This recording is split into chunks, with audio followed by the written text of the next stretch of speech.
Hello everyone, welcome to our channel J R meaning. আজকে আমরা যে ইংরেজি শব্দটি জানব সেটি হচ্ছে রিভেটিং।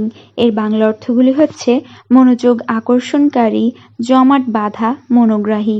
নিচের দুইটি উদাহরণ দেওয়া হলো। প্রথম উদাহরণটি হচ্ছে the book was so riveting that she read it in one sitting.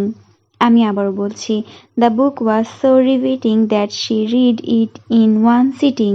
এর বাংলা অর্থটি হচ্ছে বইটি এতটাই আকর্ষণীয় ছিল যে সে একেবারে শেষ করে ফেলেছে। দ্বিতীয় উদাহরণটি হচ্ছে his speech was riveting and captured everyone's attention. আমি আবারও বলছি, his speech was riveting and captured everyone's attention. এর বাংলা অর্থটি হচ্ছে তার ভাষণ খুবই আকর্ষণীয় ছিল এবং সবার মনোযোগ আকর্ষণ করেছিল। ধন্যবাদ।